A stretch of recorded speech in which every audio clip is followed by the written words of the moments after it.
आज का दिन बुधवार शुरू से ही कायानुसति कायानुपसना या सती पठान का पहला अंग उसी के लिए समर्पित है। और इस ध्यान को कराने के लिए हमारे एक से बढ़कर एक योग्य और प्रशिक्षित आचरणशील ब्रह्मचारी आए हैं। उन सभी का मैं बहुत बहुत पुण्यानुमोदन करता हूं दिल्ली केंद्र से। पिछले हफ्ते आपने ब्रह्मचारी मंजू वादे जी को सुना। बहुत ही अच्छा उनका प्रवचन रहा, उनको बार बार साधुवाद है। उससे पिछले हफ्ते हमने एक सीरीज शुरू की थी और उस सीरीज का जो नाम था वो था निर्वाण। हम सभी का जो हेतु है वो जो है निर्वाण प्राप्त करना ही है, श्रोतापन की अवस्था को प्राप्त करना ही है। और इसी के लिए हम सभी प्रयास कर रहे हैं। तो हमने पिछली बार बताया था कि निर्वाण की अवस्था क्या है। आप सभी को शायद याद होगा। अगर नहीं याद हो तो वो हमारा यूट्यूब चैनल जो दिल्ली का है, बोधि प्रकाश टीवीएम दिल्ली, उस पर आप फिर से सुन सकते हैं, समझ सकते हैं। आज हम उसकी दूसरी कड़ी में चलेंगे। निर्वाण की ऊपरी अवस्था क्या है, उसका रूप क्या है, उसका रंग क्या है, उसका डील डोल का क्या है, वो रहता कहाँ है, कैसे रहता है, उस पर थोड़ा सा प्रकाश में मिलिंद प्रश्नोत्तरी से डालने का प्रयास करूंगा। हमारे धर्मचारी नागरत्न जी अक्सर एक पद का संगायन किया करते हैं। वो आज मुझे भी याद आ गया, तो मैं वहीं से शुरुआत करना चाहता हूँ। भगवान सम्यक संबुद्ध क्या कहते हैं? ते झायनो सातत का, ते झायनो सातत का, नित्यम तल्ह परक्रमा, कुसंत धीरा निब्बाणं, योग क्षेमं अनुत्तरं। अर्थात सातत का मतलब होता है सदैव, निरंतर। ध्यानों का मतलब होता है ध्यान में लगे रहते हैं, यानी लगातार जो ध्यान में लगे रहते हैं। दल्ह पराक्रम, दल्ह का मतलब होता है दृढ़ और पराक्रम, आप जमा समझते ही हैं। फुसंत धीरा निब्बाणं, फुसंत माने स्पर्श करते हैं, है ना। धीरा माने धैर्यवान लोग। वो धैर्यवान लोग किसका स्पर्श करते हैं? निब्बाण का स्पर्श करते हैं। योग क्षेमं अनुत्तरम, अनुत्तर है जो योग क्षेम है, उत्तम है, सर्वोच्च है, अनासक्ति की अवस्था में है। अर्थात वे लोग जो निरंतर ध्यान करने वाले हैं, नित्य प्रति दृढ़ साधना में लगे रहने वाले हैं, कायानुपसना करने वाले हैं, कायागतानुसति करने वाले हैं, और वो भी दृढ़ पराक्रम के साथ। धीर पुरुष जो हैं, ऐसे उत्कृष्ट जो हैं, ऐसे जो श्रेष्ठ हैं, जो योग खेमी हैं, अनासक्त हैं, वो ही निर्वाण का साक्षात्कार करते हैं, जिनकी अवस्था सर्वोच्च होती है। और वो अवस्था उनकी होती है निर्वाण की। तो निर्वाण का रंग रूप क्या है, डील डोल क्या है, निर्वाण का ऊपरी रूप क्या है, आज इस पर ही मैं कुछ बताने का प्रयास करूंगा।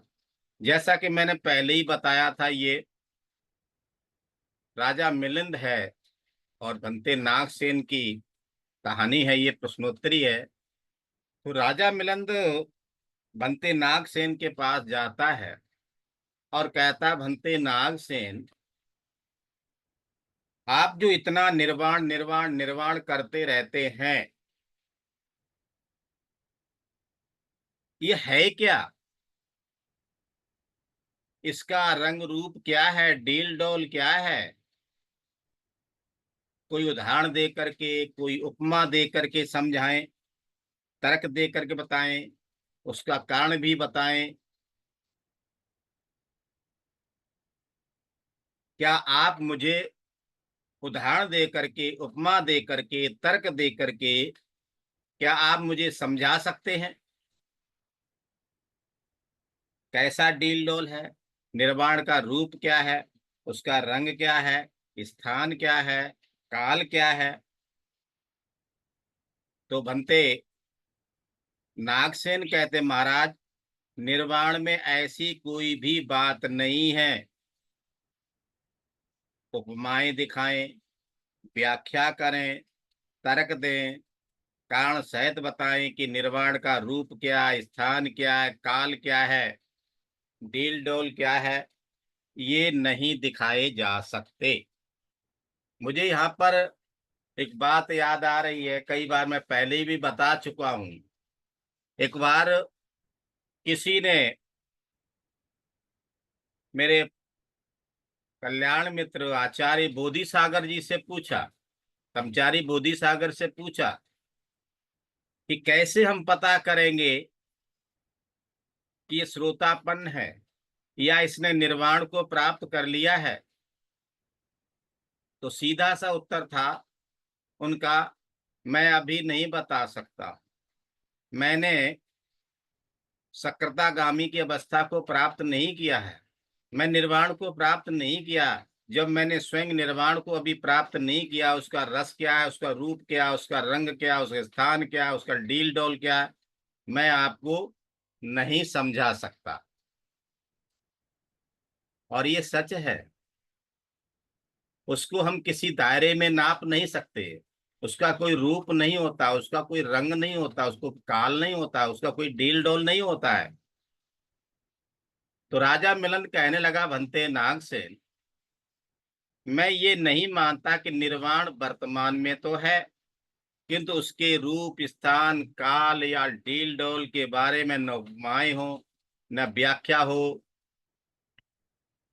तर्क ना हो, आप कारण सहित ना समझा सकते हो। कृपा करके ये बात मुझे बताएं। तो महास्तवीर नागसेन कहने लगे, महाराज, ठीक है, इसे मैं समझाता हूँ, उदाहरण दे करके समझाता हूँ। क्या आपने कभी महासमुद्र नाम की कोई चीज सुनी है क्या? राजा मिलन कहता, हाँ बनते, भला महासमुद्र को कौन नहीं जानता है। तो फिर महाराज, यदि कोई आपसे पूछे कि भला ये बताए समुद्र में कितना पानी है, उन जीवों में जो, उस महासमुद्र में जो जीव रहते हैं, उनकी गिनती कितनी है, तो आप उनको क्या जवाब देंगे? तो राजा मिलन कहता है, बनते नागसेन, यदि कोई मुझसे ये पूछे तो मैं यही कहूंगा, हे आदमी, हाँ, तू मुझसे ऐसे प्रश्न पूछ रहा है जो पूछा ही नहीं जा सकता, जिसका जवाब दिया ही नहीं जा सकता। ये तो प्रश्न पूछने योग्य है ही नहीं। इस प्रश्न को रहने देना चाहिए। खूब शास्त्र वेत्ताएं जो है, इन पर विचार भी अभी तक नहीं किया है कि समुद्र में कितना पानी है। भला इसे कौन हिसाब लगा सकता है? कौन गिन सकता है कि उसमें कितने जीव रहते हैं? सॉरी। तो महाराज, समुद्र के वर्तमान में रहने पर भी, अभी है वर्तमान में, इसके रहने पर भी आप ऐसा जवाब क्यों देंगे? आपको तो हिसाब लगा करके ठीक ठीक तरीके से उसे बता देना चाहिए कि समुद्र में इतना पानी है और इतने सारे जीव रहते हैं। तो राजा मिलन कहने लगा, भंते नागसेन, ये असंभव बात है। इस प्रश्न को उठाने का कोई मतलब ही नहीं है। तो बनते नागसेन कहने लगे, महाराज जैसे समुद्र के वर्तमान में रहने पर भी ये नहीं कहा जा सकता है कि उसमें कितना पानी है, कितने जीव रहते हैं, वैसे ही निर्वाण के होने पर भी वर्तमान में भी निर्वाण प्राप्त लोग हैं। ये पृथ्वी कभी भी अरहतों से खाली नहीं रही है, वर्तमान में है। फिर भी उसका रूप क्या है, उसका स्थान क्या है, काल क्या है, डील डोल क्या है, उपमाएं दिखा करके, व्याख्या करके, तर्क और कारण के साथ नहीं समझाए जा सकते। महाराज चित्त को बस में रखने का कोई रिद्धिमान पुरुष भले ही ये बता दे कि समुद्र में कितना पानी है, जिसने रिद्धि सिद्धियां प्राप्त कर रखी हो, परम ज्ञानी हो, वो ही भले बता सकता है या कितने जीव रहते हैं, किंतु यह भी निर्वाण के रूप, स्थान, काल या डील डल को नहीं बता सकता, नहीं समझा सकता। महाराज एक और सुने कारण, जिससे कि निर्वाण होने पर भी उपमाएं दिखाकर उनके रूप, उनके स्थान, काल या डील डोल को नहीं समझाया जा सकता है। तो कहते बनते समझाइए। महास्तिबिर नागसेन कहते हैं, महाराज देवताओं में अरूप कालिक नाम के देवता को कभी सुना है? रूप ध्यान, अरूप ध्यान, है ना। जो रूप ध्यान है उसकी अवस्थाएं क्या, नाग रत्न ने अच्छी तरीके से समझाया है। और अरूप ध्यान के बारे में मैंने पहले भी कई बार इसके ऊपर विशेष एक श्रृंखला ली थी। ये शांत विहार कहते हैं, इसे ध्यान नहीं कहते, इसे सुख विहार कहते हैं, इसे ध्यान नहीं कहते। और जो चुंद को दिया गया अ, उपदेश है, चुंद सुत्त, महाचुंद सुत्त, उसमें आप देख सकते हैं। तो राजा मिलन कहता, हाँ भंते, मैंने ऐसा सुना है कि देवताओं में अरूप कालिक नाम के देवता भी होते हैं। तो फिर महाराज ये बताइए, उन अरूप कालिक देवताओं में उनका रूप क्या है, उनका स्थान कहाँ है, उनका काल क्या है, उनका डील डोल क्या है? क्या उनकी व्याख्या कर सकते हैं, तर्क करके बताया जा सकता है, समझा सकते हैं क्या? तो राजा मिलन बोला, नहीं बनते, नहीं समझाए जा सकते। तो महाराज तब तो अरूप कायिक देवता है ही नहीं। तो राजा मिलन कहने लगा, भंते अरूप कायिक देवता हैं तो अवश्य, किंतु उनका रूप क्या है, उनका स्थान कहाँ है, उनका काल क्या है, उनका डील डोल क्या है, उपमाएं दिखा करके, व्याख्या करके, तर्क सहित कारण के साथ नहीं समझाए जा सकते। तो फिर यहाँ पर बनते नागसेन कहते हैं, महाराज जैसे अरूप कायिक देवताओं के रहने पर भी उनके रूप, उनका स्थान, उनका काल या उनका डील डोल उपमाएं दिखाकर, व्याख्या करके, तर्क और कारण के साथ नहीं समझा सकते, वैसे ही निर्वाण के होने पर भी उनका रूप क्या है, उनका स्थान क्या है, उनका काल क्या है, उनका डील डोल क्या है, ये सब उपमाएं दिखाकर, व्याख्या करके, तर्क और कारण सहित नहीं समझाए सकते।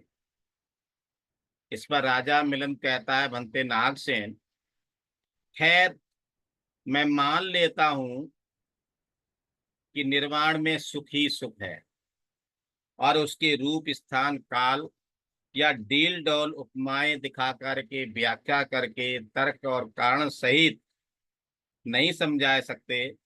बनते क्या उपमा के सहारे निर्वाण के गुण को किसी दूसरे ने कुछ इशारा भर भी किया है, इशारा किया है?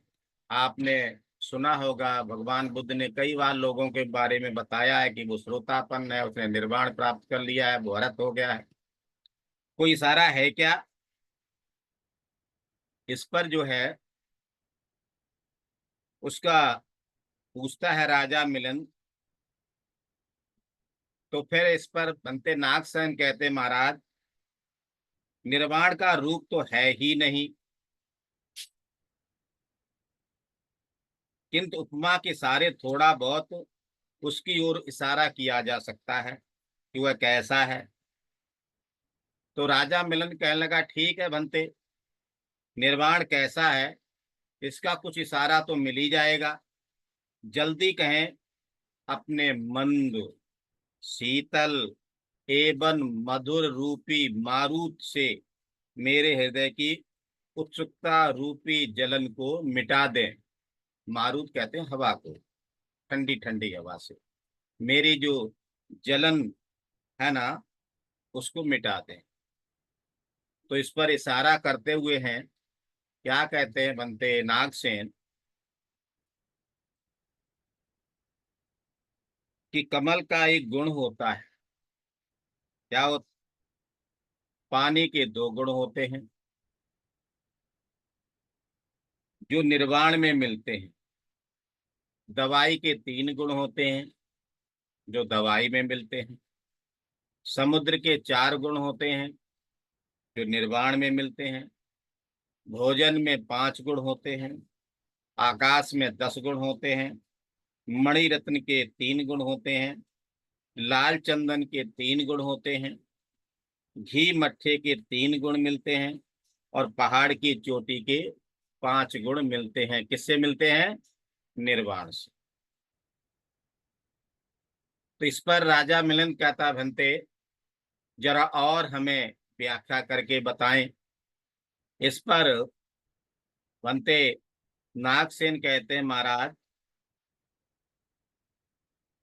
आप जो कहते हैं कि कमल का एक गुण मिलता है निर्वाण में, तो भंते नागसेन हमें ये बताइए वो कौन सा गुण है।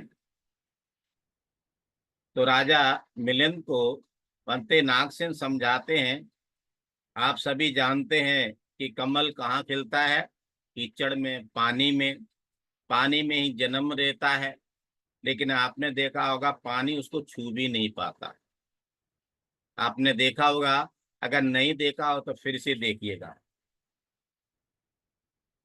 तो इसी तरह से समझाते हैं राजा मिलन को बनते नागसेन, महाराज जिस तरह कमल पानी में सर्वथा अलिप्त रहता है, उसी तरह निर्वाण सभी कलेशों से अलिप्त रहता है। कोई भी कलेश उसको छू भी नहीं सकता है। महाराज कमल का वही गुण जो है निर्वाण में मिलता है।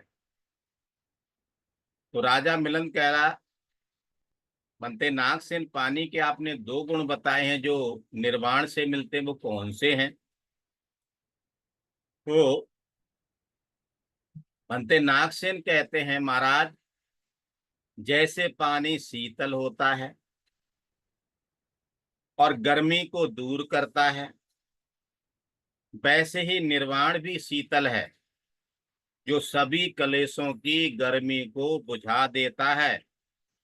महाराज ये पानी का पहला गुण है जो निर्वाण में पाया जाता है। और फिर महाराज जैसे पानी थके मांदे, प्यासे और धूप से पीड़ित आदमी या जानवर को उसकी प्यास बुझा करके शांत कर देता है, वैसे ही निर्वाण भी लोगों की जो काम तृष्णा है, जो लोगों की भव तृष्णा है, जो लोगों की विभव तृष्णा है, जिसके बारे में दई धर्मचारी नागरत्न खूब खुल के बताते हैं और आप समझते भी होंगे। ये जो लोगों की काम तृष्णा है, भव तृष्णा है, विभव तृष्णा है, उसकी प्यास को दूर कर देता है। महाराज ये पानी का दूसरा गुण है जो निर्वाण में पाया जाता है। अंते नागसेन से राजा मिलन कहता है, बनते नागसेन आप जो ये कहते हैं दवा के तीन गुण होते हैं, निर्वाण में मिलते हैं, वो तीन गुण कौन कौन से हैं? तो इस पर महास्थविर नागसेन कहते हैं, जैसे विष से पीड़ित लोगों के लिए दवा ही एक बचने का उपाय है, बगैर दवा के वो बच नहीं सकता, उसी तरह कलेश रूपी विष, तीन विष बताए हैं, आपने सुना होगा, पढ़ा होगा शायद। ऐसे ही कलेश रूपी जो विष हैं, उससे जो पीड़ित लोग हैं, उनके लिए निर्वाण ही एक बचने का उपाय है। जब तक निर्वाण की प्राप्ति नहीं होती है तब तक जीवन में कलेश ही कलेश रहते हैं और आदमी दुखी तो भुगतता रहता है। महाराज, ये दवा का पहला गुण है जो निर्वाण में मिलता है। दूसरी बात, जैसे दवा सभी रोगों का अंत कर देती है, जैसे दवा सभी रोगों का अंत कर देती है, वैसे ही निर्वाण सभी प्रकार के दुखों का अंत कर देता है। महाराज, दवा का ये दूसरा गुण है जो निर्वाण में पाया जाता है। और फिर जैसे दवाई अमृत है वैसे ही निर्वाण भी अमृत है। दवा का ये तीसरा गुण है जो निर्वाण में पाया जाता है। अब यहाँ पर भंते नागसेन से राजा मिलन पूछता है, भंते नागसेन, आप जो ये कहते हैं कि महासमुद्र में 4 गुण होते हैं जो निर्वाण में पाए जाते हैं, वो कौन से होते हैं? तो यहाँ महास्थविर नागसेन कहते हैं, महाराज, जैसे महासमुद्र अपने अंदर किसी मरे हुए शरीर को, मरे हुए जीव को रहने नहीं देता है, वैसे ही निर्वाण प्राप्त वहां पर कोई भी किसी प्रकार का कलेश रह नहीं पाता। जहाँ कलेश है वहां निर्वाण नहीं, और जहाँ निर्वाण है वहां कोई किसी प्रकार का कोई कलेश नहीं है।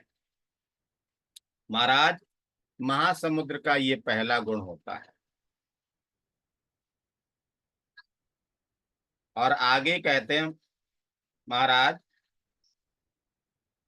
जैसे महासमुद्र महान होता है, अपरंपार होता है, असीमित होता है, सारी नदियों का जल अपने अंदर समेटने के बाद में भी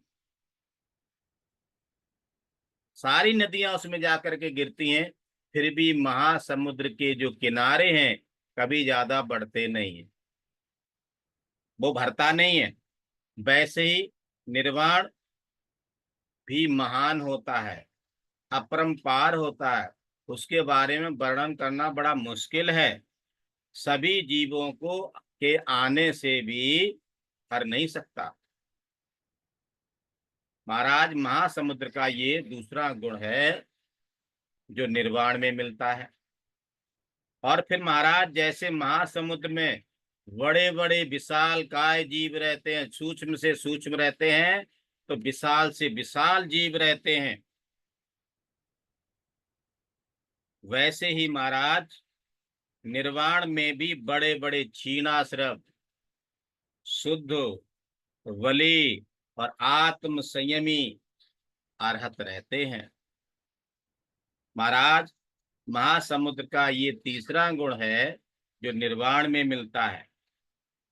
और फिर महाराज, जैसे महासमुद्र मानो नाना प्रकार के अनंत बड़े बड़े तरंग रूपी फूलों से फूला रहता है, बहुत सारी तरंगें आती रहती हैं, देखा होगा ज्वार और भाटा, वैसे निर्वाण भी मानो नाना प्रकार के अनंत बड़े बड़े शुद्ध विद्या और विमुक्ति रूपी फूलों से फूला रहता है, विमुक्ति का फूल। महाराज, महासमुद्र का ये चौथा गुण है जो निर्वाण में मिलता है। महाराज, महासमुद्र के यही 4 गुण हैं जो निर्वाण में मिलते हैं। आगे के जो गुण हैं मैं समय मिलेगा तो फिर आगे बताने का प्रयास करूंगा। अंत में एक गाथा को बोल करके और मैं रुकना चाहूंगा। और वो पहला ही जो बग है, यमक बग है, उसके अंदर की छठी गाथा है, परे च न बिजानंती, परे च न बिजानंती मया मत यमामसे ते च तत् बिजानंती तथो सम्मति मेधगा। परे का मतलब होता है दूसरे लोग। न विजानंती, नहीं जानते हैं दूसरे लोग, जो ये नहीं जानते हैं। मया मेथ, मया मेथ का मतलब हमें यहाँ से। यमा मसीह का मतलब है जाना है, काल की गोद में समा जाना है। पराये लोग, दूसरे लोग, अनाड़ी लोग, अज्ञानी लोग ये नहीं जानते हैं हम यहाँ आए हैं तो हमें एक न एक दिन जाना है। एच तथ्य विजानंती, और ये जो तथ्य है, जो लोग जान जाते हैं, विजानंती में जान जाते हैं। तत्व माने उन सभी का। सम्मति, सम्मति का मतलब होता है शांत हो जाता है, समाप्त हो जाता है। क्या? मेदगा। सारे प्रकार, सभी प्रकार के जो कलह हैं, दुख हैं, वो सारे समाप्त हो जाते हैं। अर्थात अज्ञानी लोग ये नहीं जानते, वो विचार नहीं करते कि हमें इस दुनिया से एक न एक दिन जाना है। इस दुनिया में हम नहीं रहेंगे, संसार में नहीं रहेंगे, एक दिन इस लोक से हम चले जाएंगे। लेकिन जो ज्ञानी लोग हैं, समझदार लोग हैं, वो ये जानते हैं कि हम हमेशा अमर रहने वाले नहीं हैं, हमें तो मरना ही है। और जिस बात का विचार करते हैं, उनके सभी प्रकार के कलेश समाप्त हो जाते हैं, उनके मन के सारे विकार शांत हो जाते हैं। ये जो हमारा काया गतानुसति है, ये इसी के ऊपर सटीक बैठता है पद है। भगवान बुद्ध कहते हैं एक न एक दिन सबको इस संसार से जाना ही है, मरना ही है। तो फिर हमें क्या करना ही चाहिए? जितनी जल्दी हो सके हमें अपने झगड़े, अपने फसाद खत्म कर देने चाहिए। कलह नहीं करना चाहिए, मैत्री का वातावरण उपस्थित करना चाहिए। मेरी वजह से कहीं किसी कोई कष्ट तो नहीं हो रहा है। कभी ये नहीं सोचना चाहिए कि हम अमर रहेंगे, मरेंगे नहीं। ये सोचना ही है। क्या सोचना है? मुक्ति के बारे में सोचना है, निब्बाण के बारे में सोचना है। इस दुख रूपी चक्र में दोबारा हमें नहीं आना है। विचार करो कि हम पल पल नष्ट हो रहे हैं। हमारी हर सांस जो आ रही है वो नई है, पुरानी नहीं है। हम जो है क्षण क्षण मृत्यु की तरफ जा रहे हैं। यह कोई जान लेगा, उसके सारे कलह नष्ट हो जाएंगे। इस संसार में हमेशा के लिए हम नहीं रहने वाले। जिसको ये सत्य समझ में आ गया, उसे समझ लो इस संसार में जीवन जीने की कला मिल गई। और बुद्धिज्म क्या है? Buddhism is the art of living in modern era. बौद्ध क्या है? बुद्धिज्म वर्तमान में जीवन जीने की कला है। हम कैसे जिएंगे? जिसे समझ में आ गया कि जीवन क्षण भंगुर है, ओस की बूंद की तरह है, पानी का एक बुलबुला है, फिर ये क्रोध, ये मोह, ये बैर क्यों करें हम?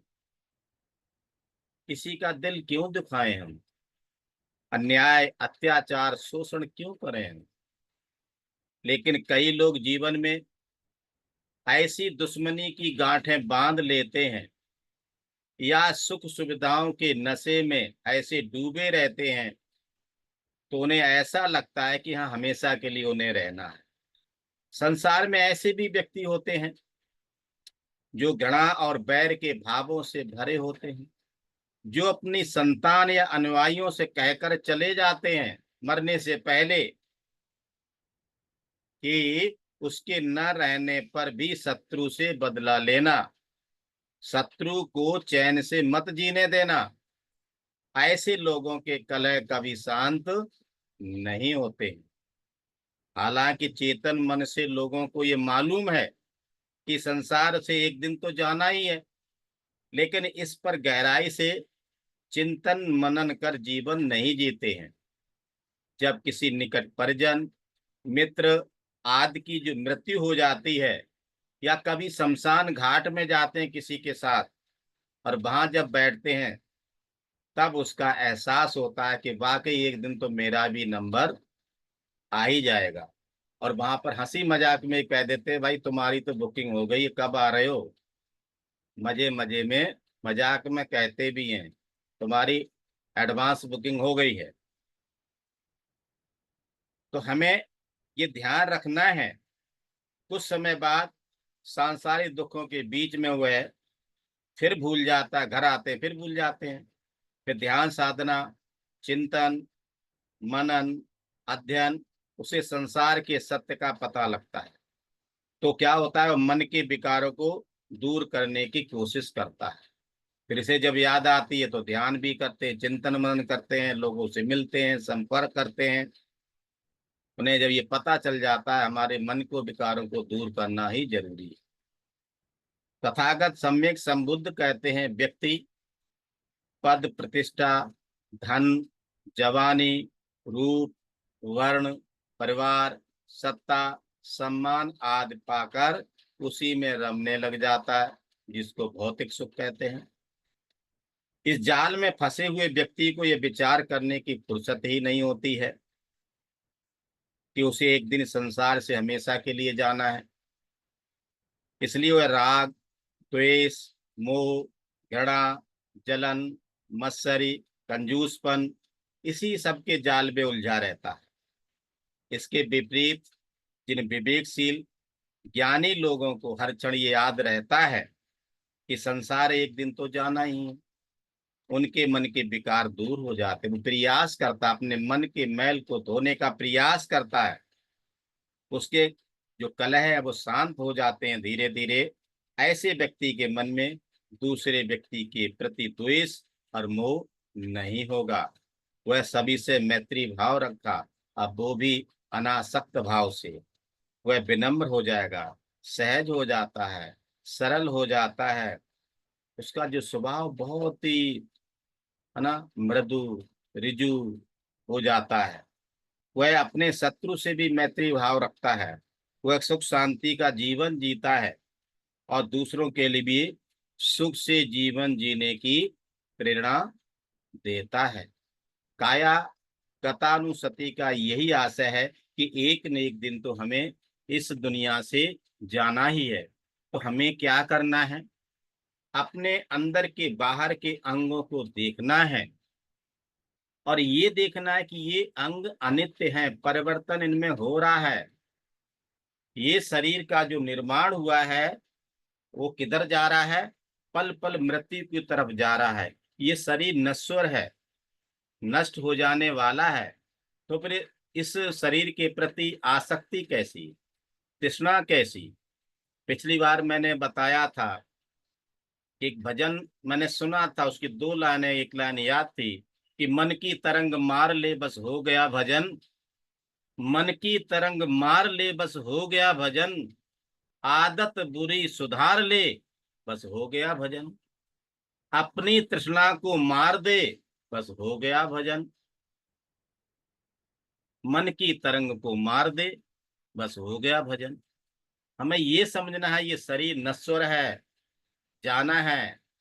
तो फिर ये शरीर किस लिए दिया है, जितना भी समय मिला है ध्यान साधना के बस हिसाब से, काया गतानुसति के हिसाब से, ये हमें अपने शरीर को देखना है और निब्बाण की तरफ जाना है।